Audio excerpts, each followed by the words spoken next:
Trump tariff की अड़चनों के बीच भारत ने जवाबी टैरिफ की तोड़ खोज ली है। पीएम मोदी जापान और चीन के दौरे पर हैं। ये दौरा न केवल आर्थिक और कारोबारी लिहाज से अहम है, बल्कि ट्रम्प टैरिफ विवाद के बीच इस दौरे को कूटनीतिक तौर पर भी काफी अहम माना जा रहा है।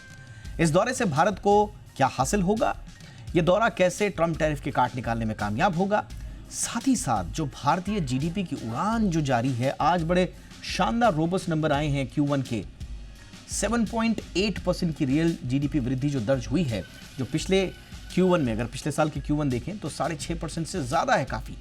तो ये क्या बता रहा है, क्या हम जिस राह पर चल पड़े हैं अमेरिका की बुलिंग के खिलाफ, क्या वो सही राह है, आगे क्या कुछ मार्ग होगा, इन तमाम विषयों पर करेंगे एक्सपर्ट्स के साथ चर्चा। पहले ये रिपोर्ट देखिए। ट्रम्प का टैरिफ भारत के विकास के पहिए को नहीं रोक सकता, ये हम नहीं कह रहे, बल्कि जीडीपी के ताजा आंकड़े भी कुछ ऐसा ही कहते हैं। Q1 में जीडीपी ग्रोथ 6.5% के अनुमान से बढ़कर 7.8% हो गई है। वहीं खुद पीएम मोदी ने साफ कर दिया है कि देश की आर्थिक नीतियों और कारोबारी माहौल पर दुनिया भर के देशों की नजरें टिकी हुई हैं। उन्होंने ये भी कहा कि भारत की आर्थिक सफलता के पीछे सरकार की रिफॉर्म, परफॉर्म और ट्रांसफॉर्म की अप्रोच का अहम योगदान है। पीएम मोदी का ये बयान उस देश की धरती से आया जिसे टेक्नोलॉजी का बादशाह माना जाता है, यानी कि जापान। खास बात यह है कि पीएम मोदी ने जापान के साथ अपने बढ़ते कारोबारी रिश्तों के बीच ये भी साफ कर दिया है कि भारत भी टैलेंट का बादशाह है। अब आप समझ ही सकते हैं कि जब टेक्नोलॉजी और टैलेंट मिल जाएं तो एक और एक 11 बन जाते हैं। जापान टेक पावर हाउस है और भारत एक टैलेंट पावर हाउस है। जापान की टेक्नोलॉजी और भारत का टैलेंट मिलकर इस सदी के टेक रिवॉल्यूशन का नेतृत्व कर सकते हैं। ट्रंप के टैरिफ के कोहराम से कई देश हलकान हैं, तभी तो ट्रंप के टैरिफ की तोड़ के लिए न्यू वर्ल्ड ऑर्डर का समीकरण भी तेजी से बनता दिख रहा है। पीएम मोदी जापान के दौरे के बाद सीधे चाइना जाएंगे, जहां एससीओ सम्मेलन में शिरकत करेंगे। एससीओ समिट इस बार और भी खास हो गया है क्योंकि मोदी, पुतिन और जिनपिंग की एक अहम मुलाकात यहां होने वाली है। ये मुलाकात अमेरिका के साथ व्यापारिक तनाव के बीच हो रही है, लिहाजा इस यात्रा पर दुनिया भर की निगाहें टिकी हुई हैं। दरअसल ट्रंप के टैरिफ की काट के लिए रूस, भारत और चीन का त्रिकोण काफी अहम भूमिका में दिख रहा है और एससीओ के मंच के जरिए ये देश ग्लोबल साउथ की एकता को दिखाने की भरपूर कोशिश भी करते दिखेंगे। रूस इस त्रिकोण को मजबूत करने के लिए इसलिए इच्छुक है क्योंकि वो यूक्रेन युद्ध और पश्चिमी प्रतिबंधों से बुरी तरह से जूझ रहा है। इसके अलावा चीन इसमें इसलिए दिलचस्पी ले रहा है क्योंकि अमेरिका का प्रभाव घटने से उसे नए बाजार मिल सकते हैं। तो वहीं भारत के लिए यह समीकरण इसलिए अहम है क्योंकि अमेरिकी दबाव का सामना करते हुए उसे रणनीतिक लचीलापन चाहिए। अगर ये गठबंधन मजबूत होता है तो ये वैश्विक मंच पर अहम भूमिका निभा सकता है। वहीं कारोबारी क्षेत्र में भारत, चीन, रूस के आपस में जुगलबंदी से अमेरिका की अकड़ ढीली पड़ेगी सो अलग। ऐसे में आने वाले दिनों में भारत का चीन, जापान और रूस के साथ बढ़ता कारोबारी संबंध ग्लोबल इकोनॉमिक मंच पर बड़ी भूमिका निभा सकता है, इसमें कोई शक नहीं है। ब्यूरो रिपोर्ट, जी मीडिया। बहुत ही खास मेहमान इस वक्त हमारे साथ जुड़ चुके हैं। स्वागत करते हैं प्रभुदयाल सर का, पूर्व राजनयिक हैं। Ambassador Dayal sir, good evening sir, बहुत बहुत स्वागत है आपका। एसडी मुनी सर हमारे साथ हैं, वह पूर्व राजनयिक और अंतर्राष्ट्रीय मामलों के जाने माने जानकार। एम्बेसडर मुनी सर, गुड इवनिंग सर, बहुत बहुत स्वागत है आपका। और हमारे साथ हैं अश्विनी महाजन जी, जो कि वरिष्ठ अर्थशास्त्री हैं। महाजन सर, गुड इवनिंग, आपका भी बहुत बहुत स्वागत है। इनफैक्ट महाजन सर, मैं चर्चा की शुरुआत आपसे ही करना चाह रहा हूँ, जो ख़ास तौर से जो आज जीडीपी नंबर्स आए हैं, इसका एक तो ज़रा विश्लेषण दीजिए। अनुमान काफ़ी कम था और उसके अपेक्षा ज़बरदस्त ये नंबर्स आए हैं। कारण क्या क्या रहे? फ्रंट लोडेड जो गवर्नमेंट स्पेंडिंग हुई है Q1 में, क्या वही कारण है? और अक्रॉस सेक्टर्स, मतलब एग्रीकल्चर, मैन्युफैक्चरिंग, कंस्ट्रक्शन, सब में वृद्धि है सर, तो क्या कारण रहे और संकेत क्या है? देखिए, ये नंबर और बेहतर हो सकते थे अगर माइनिंग भी उसी प्रकार से आगे बढ़ता। लेकिन मौसम के चलते माइनिंग में थोड़ा सा कमी आ रही है। अदरवाइज हमारे देख रहे हैं कि सभी आंकड़े अच्छे दिखाई दे रहे हैं और ये इस नैरेटिव को भी भंग करता है कि जो अंतर्राष्ट्रीय व्यापार है वो हमारे विरुद्ध चल रहा है। हम देख रहे हैं कि बावजूद इसके कि ट्रम्प साहब ने टैरिफ लगाए हैं, लेकिन भारत में कुछ एक हलकों को छोड़कर बाकी सब जगह बहुत आत्मविश्वास दिखाई दे रहा है, और वो आत्मविश्वास आज के आंकड़ों में और ज्यादा प्रबल होता हुआ दिखाई दे रहा है। तो कुल मिलाकर के हम माइनिंग में छोड़ करके मैन्युफैक्चरिंग, एग्रीकल्चर और कंस्ट्रक्शन सभी में, और सर्विसेज सभी में भरपूर ग्रोथ दिखाई दे रही है। और यह इस बात को भी खंडित करता है कि 2047 में जब भारत एक विकसित राष्ट्र बनने की तरफ अग्रसर है, लोग कहते हैं कि इसके लिए आपको 10% की ग्रोथ होनी चाहिए। मुझे लगता है कि हम 10% की ग्रोथ के बिल्कुल नजदीक से पहुंच रहे हैं। तो यहाँ इस बात को हम यहाँ ये भी बताना चाह रहे हैं कि कुल मिलाकर के देश में जो आर्थिक माहौल है वो बेहतर होता जा रहा है। हमारे पीएमआई लगातार बेहतर बनी हुई है। भारत दुनिया का सबसे तेजी से बढ़ने वाला बड़ी अर्थव्यवस्था लगातार बनी हुई है। तो ऐसे में जीडीपी के ये आंकड़े मुझे लगता है कि उन नैरेटिव्स को भी भंग करने का काम करेंगे। और जिस प्रकार से अंतर्राष्ट्रीय स्तर पर हमारे नए मित्र भी बन रहे हैं, हालांकि पुराने ही मित्र हैं, लेकिन अब उनके साथ दोस्ती गहरी हो रही है। और ये सब जो इंगित करते हैं कि आगे चल करके भारत टेक्नोलॉजी हब तो बनेगा ही बनेगा, लेकिन मैन्युफैक्चरिंग हब भी बनेगा। एब्सोल्युटली सर, बिल्कुल सही आपने कहा। थोड़ा सा माइनिंग का सेटबैक ज़रूर रहा, -3.1% की गिरावट रही, बाढ़ मौसम में सबके कारण रही। अदरवाइज अगर आप देखें सेक्टोरल कंट्रीब्यूशन जो सर ने बताया, और साथ ही साथ टर्शियरी सेक्टर्स भी, सर्विस सेक्टर में 9.3% की ज़बरदस्त, और आपने सही कहा, अभी भारत विश्व की सबसे तेज़ी से उभरती हुई अर्थव्यवस्था बना हुआ है। उसका दर्जा अभी हमारे पास है। डोमेस्टिक डिमांड और रिफॉर्म्स के बाद संभवतः इसमें और अच्छा देखने को मिला। मैं आऊँगा सर Q2 में, क्योंकि अब ये भी कहा जा रहा है कि रिफॉर्म के बाद हमने जो अनाउंसमेंट किए हैं उसमें लोग पोस्टपोन कर रहे हैं अपनी खरीदारी और तमाम प्लानिंग्स को, तो क्या उसका इम्पैक्ट आएगा। बट आपने जहाँ पर बात छोड़ी कि अब हम पुराने मित्रों को भी उनके साथ नए सिरे से बातचीत कर रहे हैं। SD मुनी सर, सबसे पहले जापान यात्रा की प्रधानमंत्री नरेंद्र मोदी के क्या समीकरण बन रहे हैं सर, और जिस तरह से अमेरिका दबाव बनाने की कोशिश कर रहा है, और उस बीच में प्रधानमंत्री का जापान जाना, उसके बाद SCO जाना, और जिस तरह के बयानात तो द्विपक्षीय, अभी बुलेट ट्रेन पर हमारा समझौते की बात आ रही है, बाकी जगह भी हुआ है, ये क्या इंगित कर रहा है सर? हम नए समीकरण पैदा होते हुए देख रहे हैं सर एशिया में? देखिए, जापान के साथ हमारे समीकरण पुराने हैं, नए नहीं हैं जी। और जापान के साथ हमारा जो सहयोग है पिछले 10, 15, 20 सालों से बहुत घनिष्ठ रहा है, खास तौर से इन्वेस्टमेंट को लेकर और टेक्नोलॉजी को लेकर। और जैसा हम देखते हैं कि जापान के साथ हमने मिलकर सिर्फ द्विपक्षीय ही नहीं, लेकिन जो भारत के दूसरे पड़ोसी देश हैं उसमें भी हमने जापान के साथ सहयोग करके वहाँ उन देशों के विकास को आगे बढ़ाया है, और अफ्रीका में भी हम दोनों ने मिलकर वहाँ के विकास को आगे बढ़ाने की कोशिश की है। और कहीं न कहीं उसमें जो चीन का बढ़ता प्रभाव है उसको रोकने का भी एक बहुत बड़ा प्रयास है उसमें।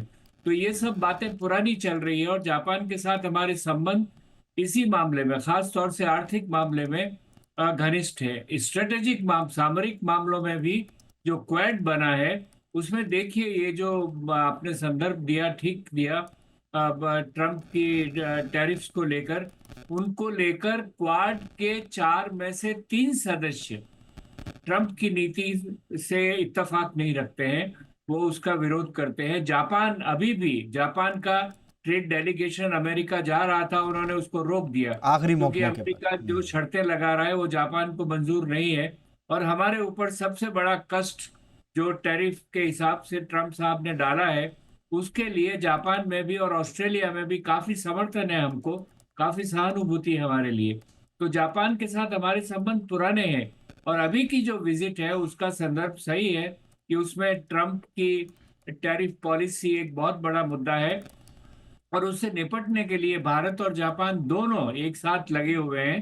भारत ने अपने द्विपक्षीय मामले के लिए आपने बुलेट ट्रेन की बात की, लेकिन उसके साथ मोदी जी ने आज जो वहाँ बिजनेस काउंसिल की मीटिंग में, बिजनेस कम्युनिटी की मीटिंग में उन्होंने जो भाषण दिया, उन्होंने कहा देखिए आपके पास टेक्नोलॉजी है, हमारे पास स्किल है, और अगर हम टेक्नोलॉजी और स्किल को मिला देते हैं तो हम एशिया का भला कर सकते हैं और अपने आप सुदृढ़ होकर किसी भी और दबाव के खिलाफ खड़े हो सकते हैं। तो यही दो मुद्दे हैं जो खास तौर से वहां चलेंगे। Yes sir. खास तौर से सेमी कंडक्टर को लेकर भी और क्रिटिकल मिनरल्स को लेकर भी भारत और जापान में सहयोग बढ़ेगा, ऐसी आशा करनी चाहिए। Absolutely sir. और ये जो द्विपक्षीय समझौते हो रहे हैं, ये अब द्विपक्षीय संबंधों की दृष्टिगत आप इनको मत समझिए, बल्कि इसके बड़े दूरगामी परिणाम हैं। ग्लोबल जियोपॉलिटिकल स्पेक्ट्रम में इसके कई मायने निकाले जा रहे हैं। एम्बेसडर दयाल सर, बहुत इम्पॉर्टेंटली जो एम्बेसडर मुनी सर ने भी जिसका जिक्र किया कि पहले जापान अमेरिका से एक तरह से समझौता कर लेता है कि आयात शुल्क को 25% से घटाकर 15% कर दिया जाएगा। वहाँ पर बड़ा आलोचना हो रही थी जापानी गवर्नमेंट की, और अब भारतीय प्रधानमंत्री वहाँ पर पहुँचते हैं और लास्ट मोमेंट पर जापान अमेरिका जाने से मना कर देता है समझौते की बातचीत को आगे बढ़ाने से।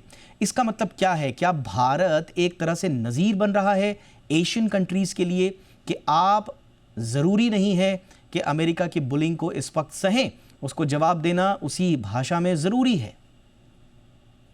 देखिए, जो प्रोफेसर मुनी ने कहा, मैं उससे पूरी तरह से इत्तेफाक करता हूं। सर, उन्होंने बिल्कुल सही कहा कि जापान, ऑस्ट्रेलिया और इंडिया तीनों में नाराजगी है ट्रंप के टैरिफ्स को लेकर। देखिए, जो ये ट्रंप के अग्रेसिव टैरिफ पॉलिसी रही है, इसके कई अनइंटेंडेड कॉन्सिक्वेंसेस भी हो गए, और एक तो ये है कि भारत और चीन अब नजदीक आ रहे हैं, और जो यूएस का एंटेगनिज्म रहा है उसकी वजह से भारत को अपनी जो फॉरेन पॉलिसी है उसको रीएडजस्ट, रिकैलिब्रेट करने की बहुत जरूरत समझी गई है। और देखिए, अब चीन ने भी कुछ इस तरह के इशारे दिए हैं कि वो, पहली बात तो उन्होंने जो यूएस के टैरिफ्स है इंडिया पर उसको कंडेम किया है, और जो उनके यहाँ भारत में एम्बेसडर, उन्होंने ये कहा है कि हम भारत के साथ पूरी तरह से खड़े रहेंगे मल्टीलैटरल ट्रेडिंग सिस्टम को अपहोल्ड करने के लिए। और चीन ने ये भी कहा है कि वो अपने मार्केट्स में ज्यादा एक्सेस देगा भारतीय गुड्स को।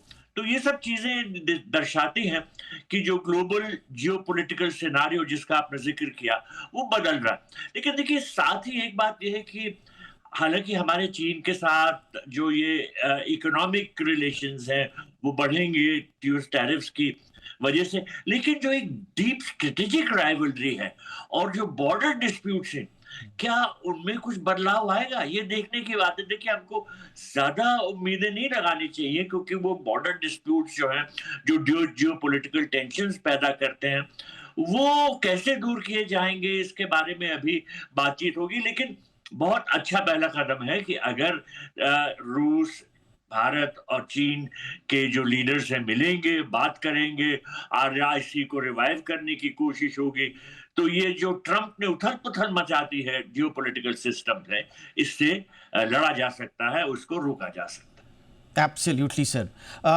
मैं अश्विनी सर से पहले एक बार जरा एम्बेसडर मुनी सर के पास, आपके पास आना चाहूँगा। सर, ये मैं थोड़ा अब चीन की तरफ जाऊंगा।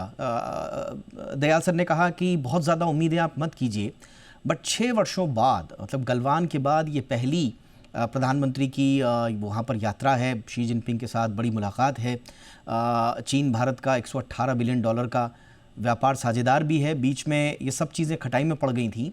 अभी हम क्या नई गर्मजोशी देख रहे हैं? दयाल सर ने बिल्कुल दुरुस्त कहा कि जो स्ट्रेटेजिक जो हमारे इश्यूज़ हैं उनमें तो एकदम से हम ये नहीं मान सकते कि ओवरनाइट कुछ हो जाएगा, बट इसके मायने क्या हैं सर? और चीन और भारत कितना करीब आए हैं?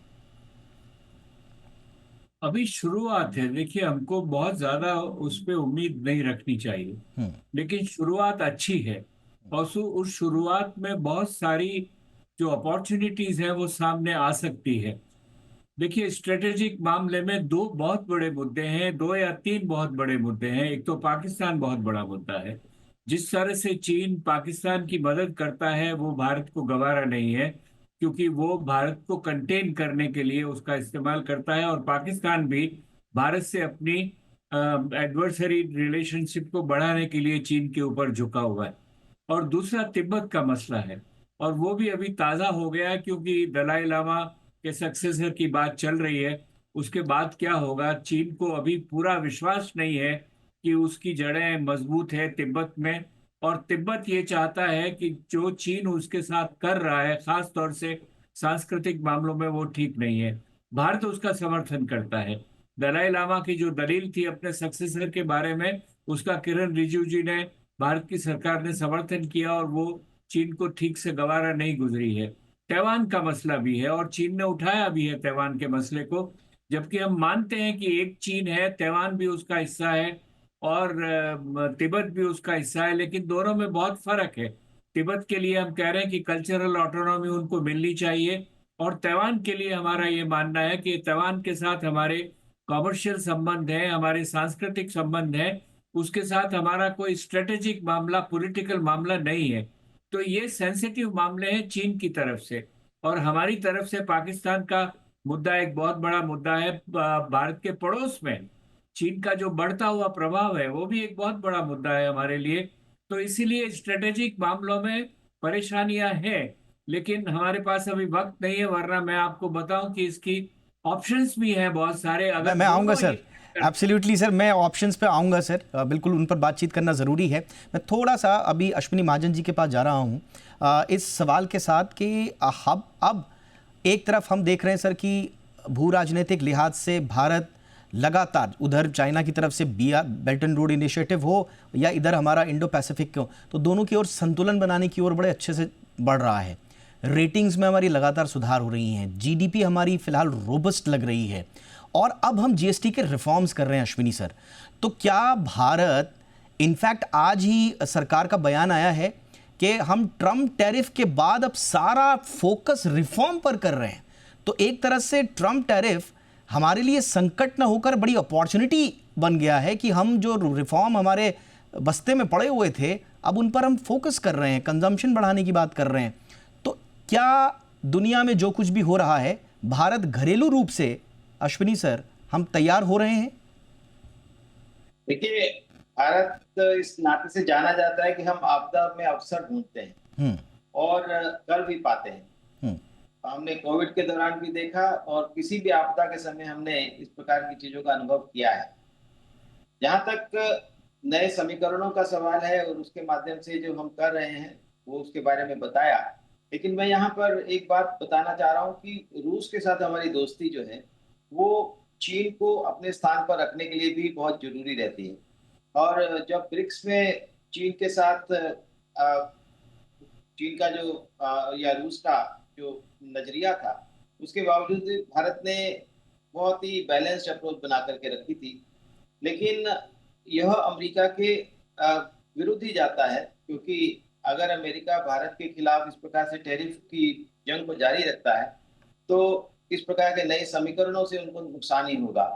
यहाँ पर एक बात और है जो अंतर्राष्ट्रीय स्तर पर जो हमें प्रभावित करती है और पूरी दुनिया को प्रभावित कर रही है, वो है कि अमेरिका, पहले उन्होंने रूस के जो रिजर्व्स हैं उन पर कब्जा कर लिया, उनको वापस नहीं किया, और अभी पीछे एक बयान आया कि हमारे जितने सहयोगी देश हैं उनके पैसे पर भी हमारा ही अधिकार है। तो इस प्रकार के जो अमेरिका के द्वारा जो बयान दिए जा रहे हैं, उसका नुकसान अमेरिका को लंबे समय में होगा। और डॉलर के जो डी डॉलराइजेशन का जो प्रोसेस है, जिसको भारत नहीं मानता है कि डी डॉलराइजेशन की बात हम कोई समर्थन करते हैं, लेकिन वो एक व्यवहारिक विषय बन जाएगा।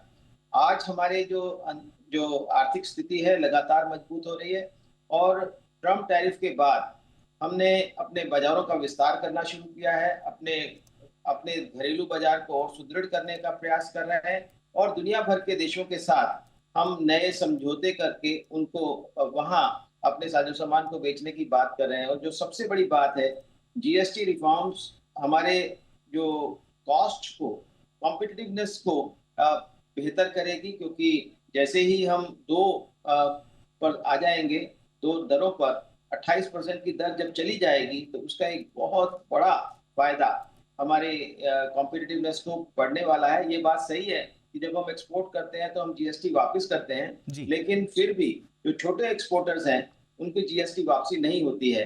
ऐसे में जो हम कॉम्पिटिटिव जो एनवायरनमेंट निर्माण करने में इसका बहुत बड़ा योगदान हो सकता है। और जीएसटी रिफॉर्म्स के बाद हमारे घरेलू मांग में भी बेहतरी देखने को मिलेगी। Absolutely. Ambassador Dayal sir, Asia का इवोल्यूशन आप किस तरह से देख रहे हैं नए मायनों में? कहा यह भी जा रहा है कि भारत की जो अब नई डिप्लोमेटिक अप्रोच है वो एशिया फोकस्ड ज़्यादा लग रही है, और ऐसा लग रहा है कि भारत भी चाहता है, जापान भी चाहता है, और कहीं ना कहीं एशिया भी, चाइना भी ये चाह रहा है कि अमेरिका का जवाब अब एशिया में एकजुटता से दिया जाए। तो क्या एशिया वाकई में एकजुट होकर यूएस की मोनोपोली को जवाब दे रहा है? और दूरगामी, क्योंकि बहुत सारे आंतरिक भी उलझने हैं द्विपक्षीय रिश्तों में सभी जगह, तो वो कितनी चुनौती होंगे दयाल सर? देखिए, मेरा ये मानना है कि हम सिर्फ एशिया तक ही अपनी फॉरेन पॉलिसी सीमित नहीं रख रहे हैं। हम कहते हैं कि हमारी फॉरेन पॉलिसी मल्टी अलाइनमेंट पे बेस्ड है।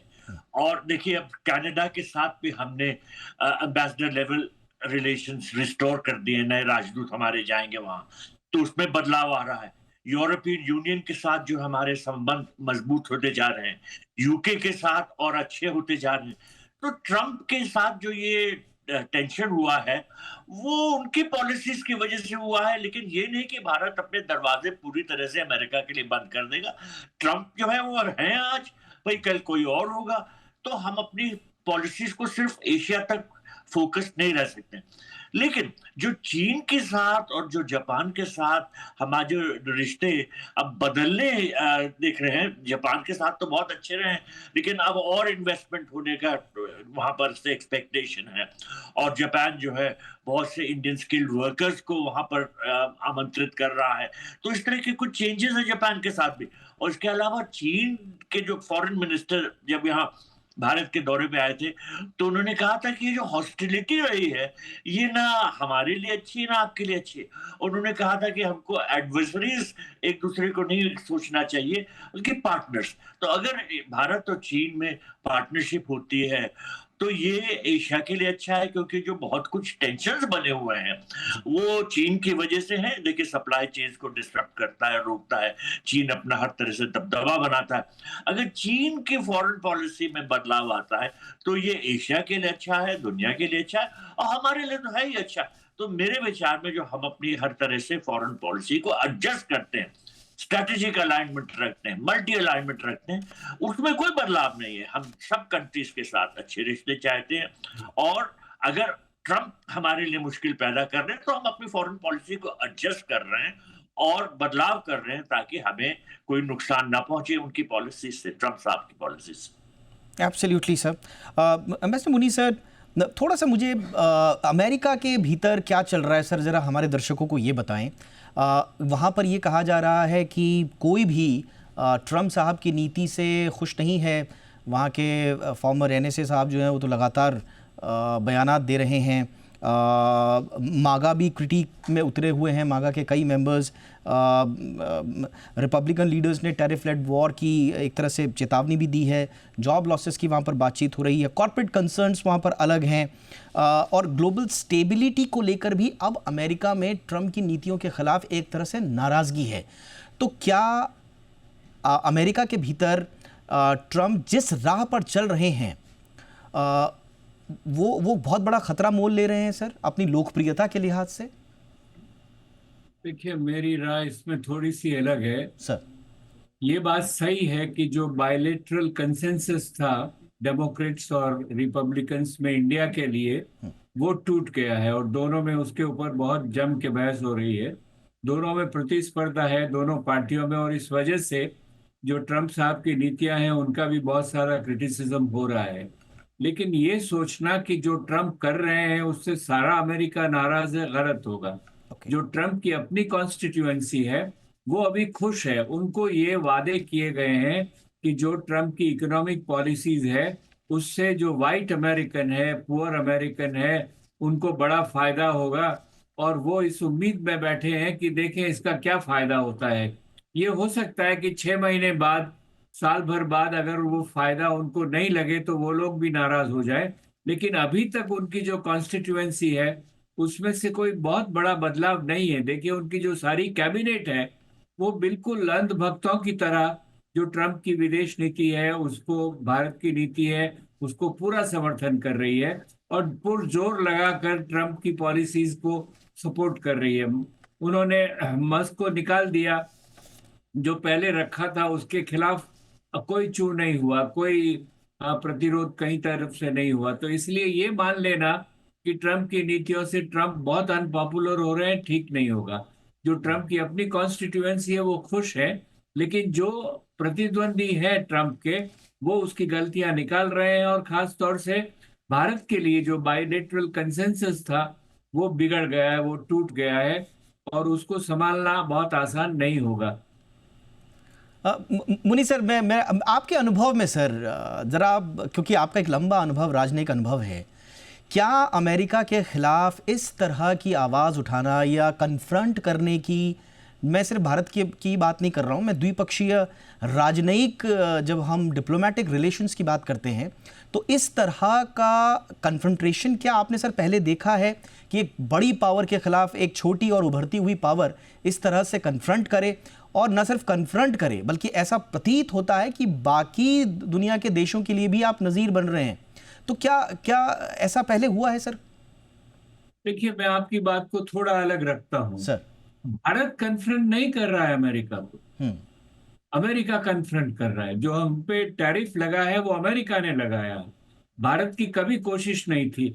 और मैं आपको अगर नेहरू के पीरियड में ले जाऊं तो नेहरू भी बहुत चाहते थे कि वो अमेरिका से बहुत प्रगाढ़ संबंध हो, और उस नियत से उन्होंने 1949 में अपनी पहली स्टेट विजिट अमेरिका को करी। लेकिन उनको मिला क्या? अमेरिका चाहता है कि भारत एक सबॉर्डिनेट पार्टनर की तरह रहे, जो भारत को गंवारा नहीं है, किसी भी तरीके से गंवारा, नेहरू को गंवारा था, न ये नरेंद्र मोदी को गंवारा है। तो इस तरह से ये भारत और अमेरिका के रिश्ते सारे कोल्ड वॉर में बड़े ठंडे रिश्ते थे। अभी जो अमेरिका ने भारत को अहमियत देना शुरू किया है, उसके दो बड़े कारण हैं। एक तो भारत 1998 में न्यूक्लियर पावर बन गया, डिक्लेयर कर दिया अमेरिका के विरोध के बावजूद, और दूसरा अमेरिका को चीन से बहुत बड़ी चुनौती है। इसीलिए जो एशिया पैसिफिक रीजन था उसको भी अमेरिका ने अब इंडो पैसिफिक बनाकर भारत को साथ लेकर अमेरिका चीन को काउंटर करने के लिए, संतुलित करने के लिए किया है। ये पिछले 25 साल की जो कवायद है उसको ट्रंप साहब ने उसको जड़ों से हिला दिया है। और उसके लिए बहुत परेशानी है। तो दो अमेरिका और भारत के संबंध हैं, ऊपर नीचे होते रहे हैं, लेकिन ऐसा दौर पहली बार नहीं आया है। और मैं दोबारा रिपीट करता हूं कि भारत ने चैलेंज नहीं किया है अमेरिका को, अमेरिका ने चैलेंज किया है भारत के आधारभूत मुद्दों को। एब्सोल्युटली। वैसे दयाल सर, आप इसको किस तरह से देख रहे हैं? भारत ने चैलेंज नहीं किया है, सर कह रहे हैं कि अमेरिका ने चैलेंज किया है, लेकिन हमारा जो जवाब यहाँ से गया है, अब अमेरिका के भीतर ये बातचीत हो रही है कि दरअसल, और यूरोप के आप तमाम अखबारों को उठा करके देख लीजिए, वहाँ पर हेडलाइंस यही बन रही हैं कि Trump wanted to bully the whole world but India is the only country who refused it। तो इस तरह के वहाँ पर नैरेटिव आ रहे हैं सामने। तो क्या आप इस बात से सहमत हो रहे हैं सर कि जो भारत ने जो अभी किया है जवाब देकर और बात न मानकर, वो किसी तरह का कन्फ्रंटेशन नहीं है, और क्या ये अपने आप में किसी रूप में पहली बार हो रहा है? देखिए, मैं पूरी तरह से अग्री करता हूं प्रोफेसर मुनी ने जो कहा कि ये हमने एस्केलेट नहीं किया है। भारत ने तो हर तरह से कोशिश की कि डी एस्केलेट करें। वो हम पे टैरिफ लगाना चाहते थे, हमने पूरी तरह से बातचीत की, उनको समझाने की कोशिश की, लेकिन अगर वो अड़े हुए हैं एस्केलेट करने के लिए तो जरा उनको रोकना मुश्किल है। लेकिन जैसा आपने कहा, देखिए वो बड़ी पावर है, हम छोटी पावर है। हम छोटी पावर नहीं है, अभी हमको नहीं सोचना चाहिए। We are the world's 5th largest economy, हम कहां से छोटी शक्ति हो गए। और हमने ये दिखा दिया कि हम बुलिंग को नहीं बर्दाश्त करेंगे। अब वो चाहते हैं जैसे पाकिस्तान उनका एक क्लाइंट स्टेट बना हुआ है, ऐसे दूसरी कंट्रीज भी उनके क्लाइंट स्टेट हो, उनकी सब बात माने, ऐसा नहीं हो सकता। भारत ने ये दिखा दिया कि आप अगर गलत बात करेंगे तो हम उसका जवाब देंगे। उन्होंने ये कहा कि सीज फायर उन्होंने कराया था, तो भारत ने कह दिया देखिए इसमें आपका कोई रोल नहीं था। तो बहरहाल बात यह है कि हम अगर अपने को कमजोर समझते हैं तो हमारी फॉरेन पॉलिसी कमजोर होगी। लेकिन भारत ने ये दिखा दिया कि ना हम अपने को कमजोर समझते हैं, ना ही आप हम पे इस तरह का दबदबा डाल सकते हैं। तो अभी आगे का क्या रास्ता है?